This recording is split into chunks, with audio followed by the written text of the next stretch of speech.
आगे देश में कोई भी व्यक्ति पहुंचे बगैर माननीय प्रधानमंत्री जी की अगुवाई में हमने दूसरे देश को ऐसी फटकार दी है कि वो उसको नानी याद दिला दी। पहली बार हुआ कि हमारे देश में कोई हमारे को अक्ति नहीं हुई और उनको बर्बाद कर दिया। तो ये बड़ा जुनून दिखाई दे। जरूर मिलिट्री हमारी मतलब जो फौज है, तीनों सेनाएं हैं, उनको बहुत बहुत बधाई, हमारे जवानों को बहुत बहुत बधाई और हमारे जो देश की राजनीति जो हमारे माननीय मोदी जी की अगुवाई में जो काम हो रहा है उनको बहुत बहुत बधाई। लोगों के लिए क्या कहेंगे जो देश के लोगों में जो उत्साह है ना, ये देखने को बनता है। पूरी दुनिया में भारत का विश्वास बढ़ा है और इससे क्या नाम है, लोगों में विश्वास बढ़ा है ताकि हम यहाँ पर अपने यहाँ पर निश्चिंत होकर सो सकते हैं। आज से पहले ऐसा नहीं था। हमने जो उनको मुंह तोड़ जवाब दिया है जो ऑपरेशन सिंदूर के थ्रू, तो बहुत ही सराहनीय।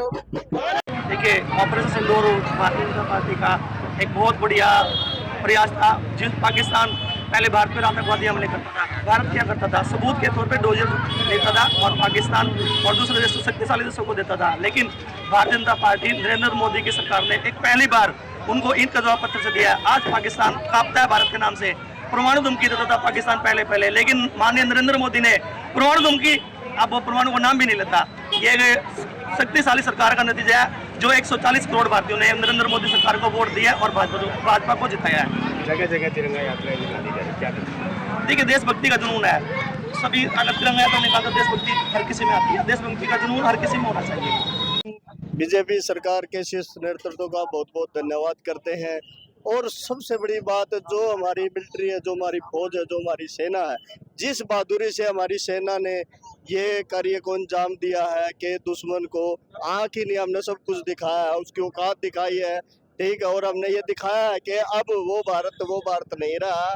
ये सरकार के बदलने के वक्त ही ये भारत बदल चुका है और अब ईंट का जवाब हम पत्थर से देना जानते हैं। ये हमने करके दिखाया है और ये हमारी मिलिट्री का श्रेय जाता है और शीर्ष नेतृत्व का श्रेय जाता है, जो इतनी मान लो जो हमने आज तक सहा है उसका।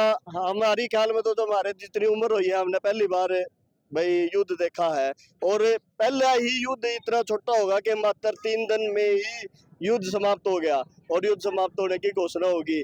और ये सब सिर्फ और हमारी मिलिट्री का ही नहीं, हमारे शीर्ष नेतृत्व का बहुत इसमें अहम योगदान है, क्योंकि अगर ऊपर से हमें ऑर्डर नहीं हो गए तो हम कुछ नहीं कर सकते। और अब के तो हमारे पास आर पार के ऑर्डर थे और वो हमारी फौज ने कर दिखाया। और हम तो ये कहते हैं कि जो ये तिरंगा यात्रा निकल रही है, ये बच्चों में एक हौसला अफजाई है कि वो हौसला भरे बच्चों में, कि उनको जुनून जगाए ताकि ज्यादा से ज्यादा बच्चे हमारे देश के प्रति अपनी भावना व्यक्त कर सके।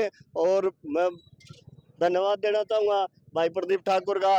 ये समय समय पर पार्टी के लिए अपना सब कुछ देते रहते हैं और आज भी इन्होंने बहुत अच्छा एक सुंदर सा आयोजन किया है। आज हमारे देश ने साबित कर दिया है कि हम किसी भी देश को बहुत आसानी से आतंकवाद मिटाने में सक्षम है। हम आतंकवाद मिटाने में बिल्कुल पूरी तरह सक्षम है। हम अपना प्रूव कर सकते हैं कि भाई हमारी इंडियन आर्मी किसी भी तरीके में, किसी भी चीज में, किसी भी देश से पीछे नहीं है।